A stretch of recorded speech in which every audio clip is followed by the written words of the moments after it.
تتبعوا خطوات الشيطان إنه لكم عدو مبين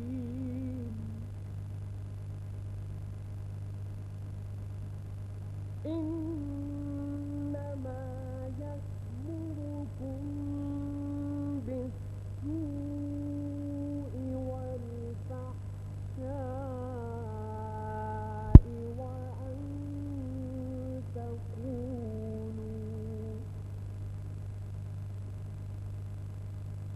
وأن تقولوا على الله ما لا تعلمون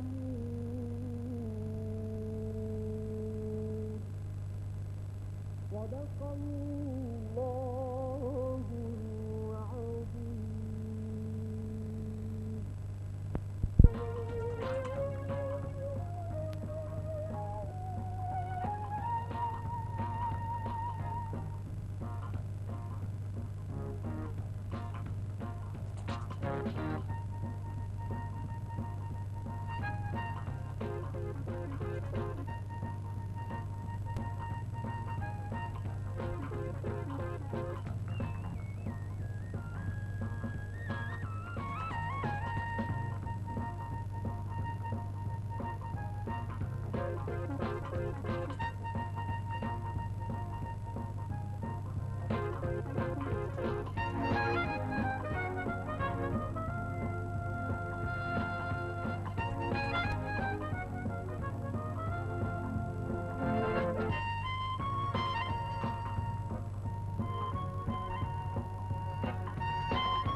الرحمن الرحيم لن تنالوا البر حتى تنفقوا مما تحبون سبحان ربك رب العزة عما يصفون والسلام على المرسلين والحمد لله رب العالمين.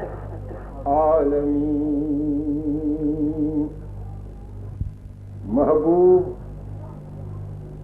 रहनुमा हादी महदी सरताज सूफियां सज्जाद शहीदां मतलूब आरफां हजरत हुजूर साहब करीम इब्ने करीम मुजाहिदी सूफी शहंशाह हुजूर अताउल्लाह सूफी सादी मुस्तफाई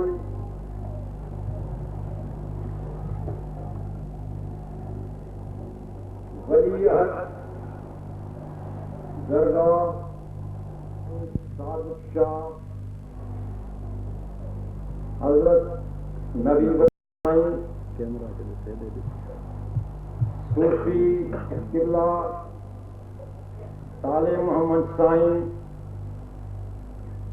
ऐं मुंहिंजे महबूब साईं मुंहिंजे महबूब रहनुमा सां मुंहिंजा आयल सॼण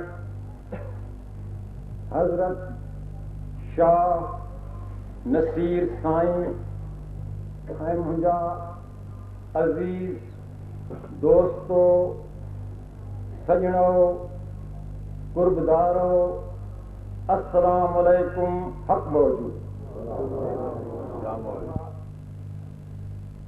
ऐं अव्हांखे बख़ूबी ख़बर आहे त ही असांजो जेको इज्तिमा हिन जॻह ते थिए थो तंहिंखे तक़रीबन 25 साल थींदा जो असां हिन जॻह ते पाण में गॾिजी वियूं था ऐं असां गॾिजी वेही राग रिहान महफ़िल सिमा जूं मजलिसूं करे सुबुह सां अल्लाह अल्लाह जो ज़िक्र करे हिक ॿिए खां मोकिलायूं था।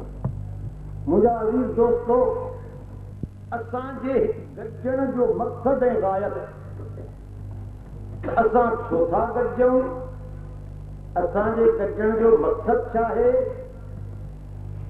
ही जो असां पंहिंजो टाइम सीड़ाए तव्हां सॼण अचो था ऐं अचे राति वेहो था कचहरियूं था कयूं सुबुह जो उथिया हलिया था वञूं आख़िर असांजे हिकु गॾिजण जो मक़सदु छा आहे ही असांजो साज़ सिमा राग वेराग असांजो मक़सदु न आहे।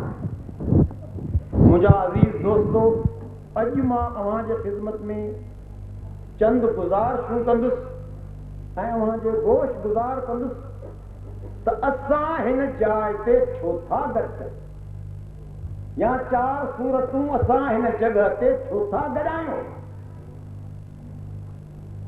मुंहिंजा अज़ीज़ बुज़ुर्गो दोस्तो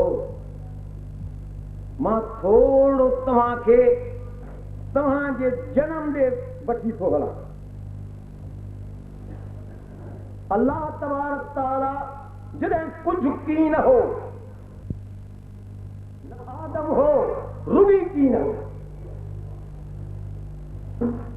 उन्हीअ वक़्तु रब ताला मां मुख़्तसरन तव्हांखे अर्ज़ु कंदुसि हिन धरतीअ ते आदम सूरत में सूरत आदमियत में सूरत इंसानियत में पंहिंजो हिकिड़ो जाइ नशीन हल्कियो जंहिंखे पंहिंजे दस्ते कुदरत सां, दस्ते शफ़क़त सां, दस्ते मुहब्बत सां बनायो। ऐं हज़रत आदम अलैहिस्सलाम कयो, जंहिं वक़्तु बोतो ठही तयारु थियो ऐं उन्हीअ में बारी ताला जो रूह तहलील थियो, त अवां सभिनी खे ख़बर आहे त मुंहिंजा अज़ीज़ दोस्तो, अल्लाह हुकुम फरमायो त इन मुंहिंजे ठहियल बुत जो सजदो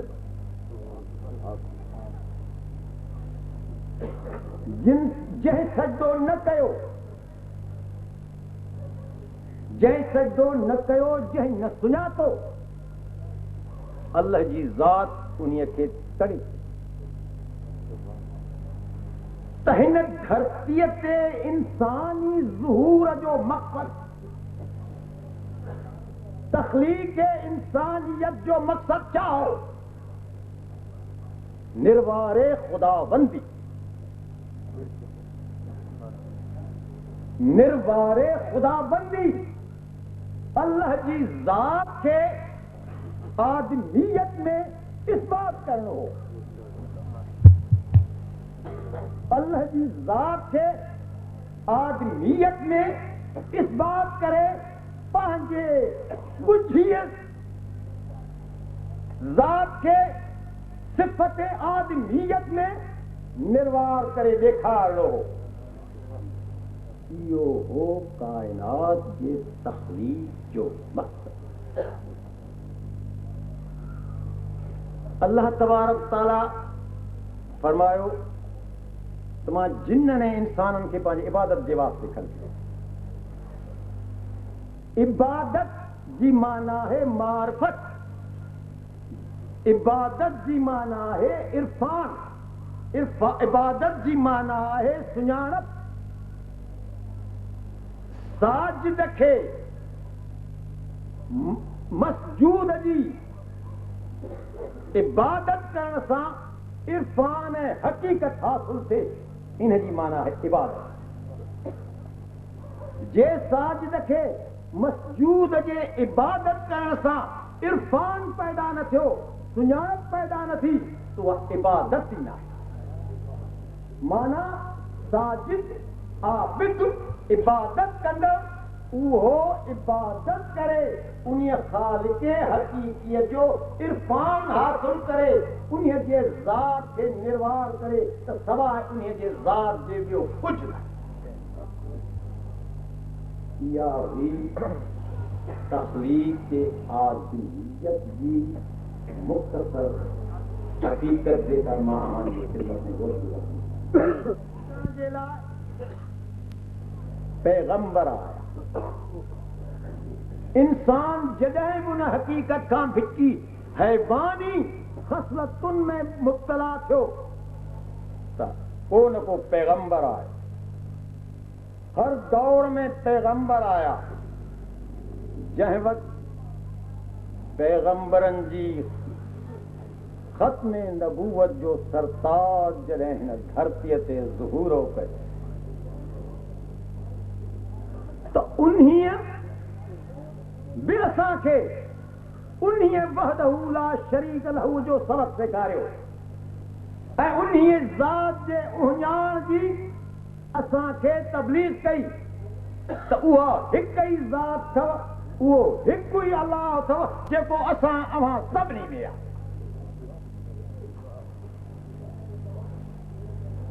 रिसालत जीअं त हुज़ूर सरकारे दो आलम ते नबूवत ख़तम, ॿियो को बि नबी न अहिड़ो थियो, न वरी नबूवत ख़तम थी। इख्तिताम नबूवत जो पैगाम पहचान जे वास्ते रिसालत तौहीद, रिसालत खे बरक़रार रखण जे वास्ते इमामत ज़हूर में आहे, विलायत ज़हूर में आई। ऐं जॾहिं जॾहिं धरतीअ ते इंसान ख़ुदा जे ज़ात खां भिटकियो पिए, उन्हीअ वक़्तु को न को वली हिन धरतीअ ते पैदा थियो। ऐं उन्हीअ इंसाननि खे अल्लाह सां ॻंढण जो सबक़ ॾिनो आहे, अल्लाह सां नाते जोड़ण जो सबक़ ॾिनो आहे, अल्लाह खे निर्वार करण जो सबक़ ॾिनो आहे। ईअं ई सिलसिलो मुंहिंजा सुहिणा हलंदो आयो। तव्हां त जंहिं शख्सियत जो मां अव्हांजे अॻितां इज़हार कंदुसि या मुख़्तसर तव्हांखे अर्ज़ कंदुसि त हिन सरज़मीन सिंध ते हिकिड़ो ॾींहुं उहो आयो मुंहिंजा भेणो जॾहिं चओ तरफ़ ऊंदाह हो, इंसानियत जे मथां ज़ुल्म हो, ग़रीब जो झुॻो सलामत कोन हो, ग़रीबनि जो इस्तेहसाल पे थियो, ख़ुदा जी मख़लूक अल्लाह खां गाफ़िल थी वई हुई। उन वक़्तु हिकु मर्द कामिल, मर्द मुजाहिद, मर्द हक़ हुज़ूर शहनशाह सरताज सूफियां साहिब शहीद शाह इनायतुल्लाह ज़हूर पज़ीर ऐं उन्हीअ शहनशाह अल्लाह सां नाते ॻंढण जो पैगाम ॾिनो, इंसाननि सां हलण जो सलूक सेखारियो, इंसाननि ते रहम करणु सेखारियो, इंसाननि सां भाईचारे करण जो सबक़ ॾिनो। जंहिं वक़्तु उन्हनि इहा तबलीग ऐं संदनि इहा तरबियत आम थी, वॾेरो कावड़जी पियो, कामोरो कावड़जी पियो, पीर कावड़जी पियो, मुल्लो कावड़जी पियो, जेके बि इस्तेहसाली कुवतूं हुयूं जिन इंसाननि खे अल्लाह खां दूर रखी ज़ुल्म पे कयो, उहे सभई कुवतूं हज़रत साहिब शहीदनि जे ख़िलाफ़ थी बीठियूं। छाकाणि जो हज़रत साहिब शहीद हिकु ग़रीब खे भाकुर पाईंदा, हिकु मुफ़लिस खे सीने सां लॻाईंदा, हिकु सताइण जो साथ ॾींदा, मुहताज जो सहारो हा। मुंहिंजा अज़ीज़ दोस्तो, उहो मुंहिंजो रहनुमा, मुंहिंजो हादी, मुंहिंजो रहबर, जंहिं असांजे सरज़मीन सिंध खे पंहिंजे खून सां सरसब्ज़ करे हुसैनी रीत करबला क़ाइम कई। सिंध जी दुनिया जी मुकमिल तारीख़ जो इंसाननि जो, हैवाननि जो न, इंसाननि जो मुकमिल इन्हीअ शइ ते इत्तफ़ाक़ आहे त इहो मर्द मुजाहिद हो जंहिं इंसान ज़ात खे नजात ॾियण जे ख़ातिर, भुलियल भिटकियल इंसाननि खे अल्लाह जे रस्ते ॾेखारण ख़ातिर पंहिंजो सिर नेज़े ते खड़ायो। नारे तकबीर, अल्लाह, नारे रिसालत, पंहिंजो सिर नेज़े ते खड़ायो। मुंहिंजा अज़ीज़ दोस्तो, नेज़े ते सिर हिकिड़ो हुसैन जी ॻाल्हायो आहे, ॿियो नेज़े ते सिर मुंहिंजे मुर्शिद शाह शहीद ॻाल्हायो आहे, जंहिं वहदानियत जी इस्बात कई, जंहिं ॾेखारियो त मर्द मरण खां पोइ, उथण खां पोइ बि कोन थो मरे, उहो सदा हयात आहे, सदा जीअरो आहे, सदा हुनखे ज़िंदगी आहे। मुंहिंजा दोस्तो, इन्हीअ पैगाम, जिन इन्हीअ पैगाम खे न सम्झो, उन्हनि मुखालफ़त करे इन सिंध जे सरज़मीन खे शहीदनि जे खून सां आलो करे। पर मुंहिंजा अज़ीज़ दोस्तो, उहो खून सां पोखियल वण, उहो पौधो जंहिंखे साहिबनि शहीदनि जे खून सरसब्ज़ कयो, ऐं उहो ॾीओ जेको साहिबनि शहीदनि रोशन फरमायो, त हज़रत मीर साईं जानुल्लाह शाह जन फरमायो त दोस्तो, ही त ॾीए तां फुल्लो लथो, दोस्तो ही त ॾीए तां फुल्लो लथो आहे, रोशनाई त ॾीओ हाणे कंदो। ऐं उन रोशनाईअ जी किरण जंहिंमें असां वेठा आहियूं,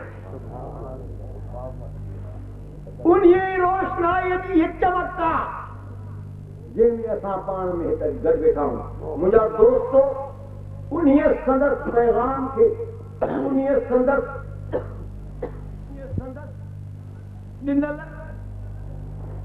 शयुनि खे ज़िंदा रखण जे वास्ते जेके बि संदसि मसलत ते सजाद थींदा आया, उहे सरताज सभु साहिब फैज़ हुआ। उन्हनि सभिनी इंसान खे पाण में मिलायो। असां सूफ़ियुनि जे दस्तरखाने ते हिंदू बि वेठो आहे, मुसलमान बि वेठो, जिस्म हर कंहिं अलहदो रखियो, पर मुंहिंजा दोस्तो जिस्म में सभु गॾिजी वियो। इहो सबक़ सूफ़ियुनि जे सरताज शहंशाह ॾींदा आया। हज़रत मुर्शिद शाह कलंदर दाता पी आयो, जंहिं साहबनि शहीदनि जे पैगाम खे ज़िंदा जावेद करे ऐं या केतिरा बि सचाए मुंहिंजा सुहिणा साईं आया, जिन साॻे पैगाम खे ज़िंदा कंदा आया। हज़रत साईं संदन शरीफ़ा, संदन फुक़रा में साईं सादिक शाह पैदा थियो, साईं रखियल शाह पैदा थियो, रोहल पैदा थियो, बेदिल पैदा थियो। जेके बि सूफ़ियुनि जा चश्मा आहिनि, उन्हनि जी दरिया झोक आहे। जेके बि सूफ़ियुनि जा चश्मा आहिनि, उन्हनि जो दरिया बड़ा झोक आहे। ऐं सभिनी खे ज़ाहिर में बातिन में झोक खाई नसीब फैज़ नसीब थियो आहे। त मुंहिंजा दोस्त, इन सिलसिले खे, इन कड़ीअ खे क़ाइमु रखण जे ख़ातिर मुंहिंजो मुर्शिद शहंशाह हादी अब्दुल सत्तार बि आयो। मुंहिंजा दोस्तो, उन्हीअ सत्तार जो पैगाम, उन्हीअ शाह कलंदर जो पैगाम, मुर्शिद शाह शहीद जो पैगाम, इहो मुंहिंजा दोस्तो मन नमी गोयम के दुनिया जुदाबाश, बहर हाले कि बाशी बा खुदाबाश। ए मुंहिंजा सजणो, मां अव्हांखे नथो चवां पियो त तव्हां को दुनिया खां जुदा थियो, पर मुंहिंजा अज़ीज़ दोस्तो, जंहिं हाल में बि रहो ख़ुदा सां गॾु रहो। इहो पैगाम ॾिनऊं त अल्लाह न विसारियो। अॼु दुनिया वॾे फितने में मुब्तला थी वई आहे। बचंदा उहे बाहिन खां जेके हूंदा फाज फ़क़र जा यार, जिन जे सीने में अल्लाह हूंदो, अल्लाह उन्हीअ जो मुहाफ़िज़ आहे। उन्हीअ ते तकलीफ़ ईंदी, लोॾो ईंदो, ॿुॾंदो न। अल्लाह अल्लाह अल्लाह जो पैगाम ॾिनो ऐं उन्हीअ सां गॾोगॾु पाण में रवादारी, इंसानियत, रहम, दुईअ जी पाड़ा पचण, हसद जी ॿेड़ी ॿोड़ण, इहे सभु सबक़ सूफ़ी ॾिना। ऐं उन्हीअ पैगाम खे अहया करण जे वास्ते शाह कलंदर दाता पीर खां पोइ मुंहिंजो सुहिणो शहंशाह अब्दुल सत्तार आहे, जंहिंजे यादि में असां हिते वेठा आहियूं। ही दिहाड़ो, ही मजलिसूं मुंहिंजे हादी शहंशाह अब्दुल सत्तार जी यादि में मल्हायूं था। ऐं उन्हीअ यादि जो पैगाम आहे अल्लाह, उन्हीअ यादि जो पैगाम आहे इंसानियत, उन्हीअ यादि जो पैगाम आहे मोहब्बत मोहब्बत मोहब्बत। मुंहिंजा अज़ीज़ सजणो, साहिबनि मुंहिंजे मुर्शिद शहंशाह हादी जे परवाज़ करण खां पोइ हिकिड़ी महबूब सुहिणी सूरत जेका उन मसनद ते आई, मुंहिंजो रहनुमा, मुंहिंजो हादी, जंहिं मूंखे उथणु सेखारियो, जंहिं मूंखे ॻाल्हाइणु सेखारियो, जंहिं मूंखे वेहणु सेखारियो, उहो हुज़ूर शहंशाह गौस मोहम्मद साईं साहिब इरशाद अब्बास रहमतुल्लाह। उन्हीअ बि इहो पैगाम ॾिनो। 12 साल मां संदन हुज़ूर में ख़ादिम थी रहियो ऐं संदन ज़िंदगीअ जी रहणी, संदन ज़िंदगीअ जी कहाणी इहा हुई त अल्लाह खे न विसारियो, पाण में मुहबत कयो, इंसानियत सां हलो, ज़ुल्म न कयो, फितना न कयो, का बि अहिड़ी ॻाल्हि न कयो जंहिंमें इंसान ज़ात रंजिजी पए। अॼायो दोस्तो कंहिंखे न रंजायो। ऐं इहो ई पैगाम हो मुहबत जो जेको मुंहिंजे हादी सुहिणे शहंशाह इरशाद अब्बास मां अव्हांजे अॻितऊं क़ुर पाक जी हिकिड़ी थोरी आयत पढ़ी आहे जंहिंजो मक़सदु आहे त तव्हां नेकिन खे तेसि ताईं पहुची न सघंदव जेसि ताईं उहा शइ जंहिंखे तव्हां चाहियो था क़ुर्बान न कंदव। उहा शइ जंहिंखे तव्हां चाहियो था क़ुर्बान न कंदव तेसि ताईं तव्हां नेकिन खे पहुची न सघंदव। मुंहिंजा दोस्तो, अल्लाह जी कुर्बत, अल्लाह जी वेझड़ाई, अल्लाह जी इस्बात तव्हां खां क़ुर्बानी थी घुरे। उहा क़ुर्बानी उहा जंहिं शइ खे तव्हां पसंदि था कयो, जंहिं शइ खे तव्हां चाहियो था, तव्हां पंहिंजो वक़्तु सीड़ाए आयो, इहा बि तव्हांजी क़ुर्बानी आहे। तव्हां पंहिंजियूं शयूं जिन सां तव्हांजी मुहबत आहे जेकॾहिं राह ख़ुदा में तव्हां ख़र्च कंदव त अल्लाह जी ज़ात तव्हां ते राज़ी थींदी ऐं अल्लाह तव्हांखे पंहिंजो कुर्ब में शामिल कंदो। मुंहिंजा अज़ीज़ दोस्तो, इन्हीअ पैगाम ऐं इन्हीअ सिलसिले खे हलाइण मालिक जो कमु आहे। उहो मालिक पाण थो हलाए, ख़िदमत जेका आहे उहा पंहिंजनि खां पाण वठे थो पियो। मुंहिंजा अज़ीज़ दोस्तो, इहो असांजे दरगाह जो सिलसिलो जेको 350 वरनि हलंदो अचे पियो, अॼु बि उहो साॻियो ई सिलसिलो आहे, साॻियो ई दस्तूर आहे, साॻी मुहबत आहे, साॻी उल्फत आहे। मुंहिंजा अज़ीज़ भाउरो, अज़ीज़ दोस्तो, हिन असांजे गॾिजाणनि जो मूल मक़सदु हिकिड़ो ई आहे जेको मां अव्हांजे ख़िदमत में अर्ज़ु कंदुसि, उहो आहे पाण में मुहबत पैदा कयो, नफ़रत कढो, दुई कढो, फितना कढो, ख़ुदा खे पंहिंजो कयो त तव्हांजा सभु मसइला हल थी वेंदा। मलहुल मौला फलहुल कुल, जंहिंजो रब तंहिंजो सभु। उन्हीअ ई सिलसिले जो रहनुमा मुंहिंजो हादी, मुंहिंजो महदी साहिब करीम सुहिणो साईं हुज़ूर शहंशाह अताउल्लाह साहिब जन मौजूद आहिनि। हक़ मौजूद ऐं संदन इहो ई पैगाम आहे त दोस्तो, अल्लाह खे न विसारियो, अल्लाह सां मुहबत रखो, पाण में दिलनि मंझां नफ़रत कढी छॾियो, हिक ॿिए सां वेझड़ाई कयो, अदावतूं कुदूरतूं कढी छॾियो, कंहिं ते ज़ुल्म न कयो, कंहिं ते ज़ुल्म न कयो, मुहबत कयो, मुहबत कयो, मुहबत कयो। इहो ई सूफ़ीअ जो पैगाम आहे। इस्बात कयो, मुहबत कयो ऐं उन्हीअ पैगाम जो अहया कंदड़ अॼु असांजो शहंशाह सूफ़ी सरताज अताउल्लाह असां वटि मौजूदु आहे। हक़ मौजूद।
110 रिजल्ट हिन खे मिलाई सुठी आहे जेका हाणे मनोरंजन सां कढिया पियो फोटो सुठी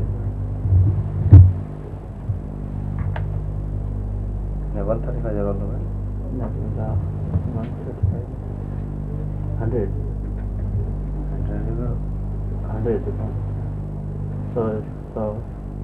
100 नंबर बाय हाँ 100 रीला न हो रीला वारो जीअं हे थिए थो न 110 जीअं पवंदो आहे ओड़ो ई आहे पर वॾो आहे न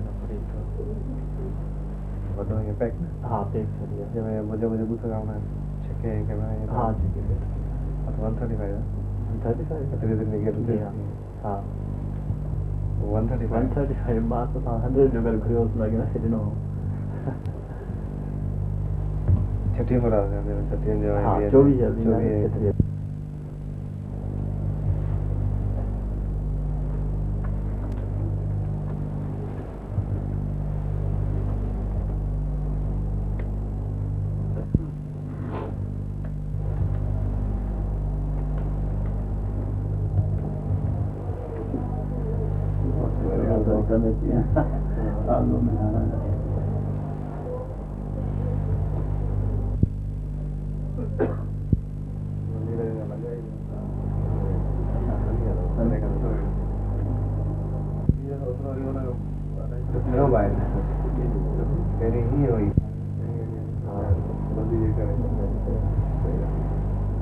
वो ही करे गंदी लिखा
तोखे सारा सजना जान बकर की मोमुदी मुहिम है होने आसरे होवे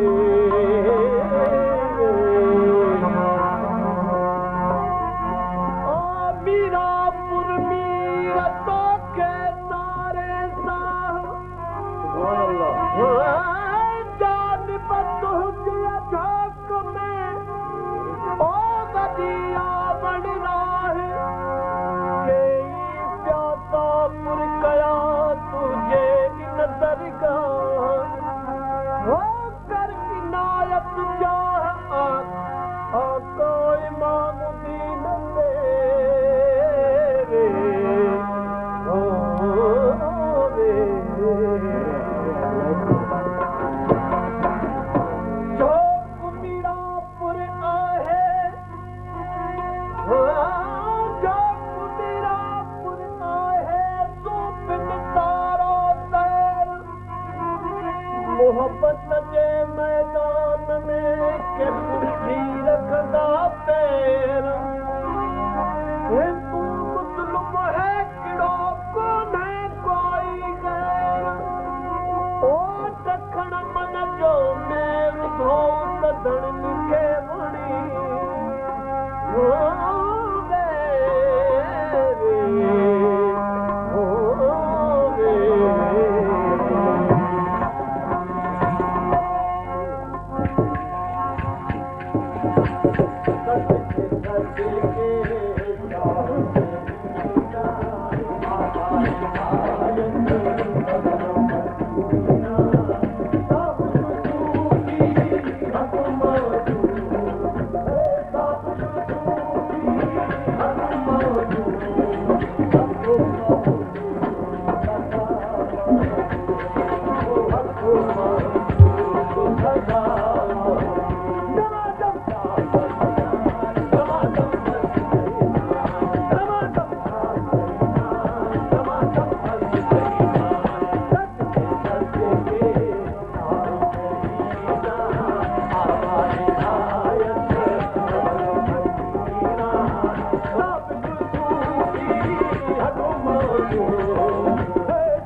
तुंहिंजा पुजारी दरजा भिखारी ओ तुंहिंजा पुजारी दरजा भिखारी तुंहिंजा पुजारी दरजा भिखारी दे दिलदारी कर का सतारी ओ दे दिलदारी कर का सतारी दे दिलदारी कर का सतारी मिलनी जा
Hey,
तोखे सजूद तोखे सलाम तोखे सजूद तोखे सलाम तोखे सजूद तोखे अको मंगल जो इक़बाल सलाम तोखे सजूद तोखे सलाम तोखे सजूद तोखे अको मंगल जो इक़बाल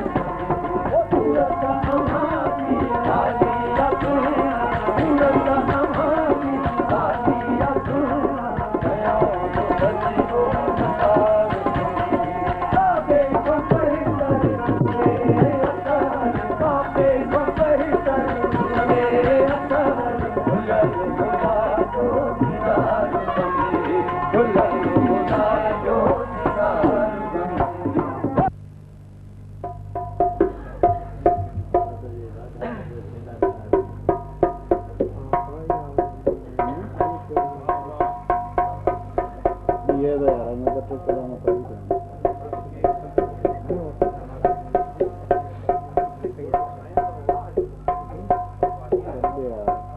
नौजवान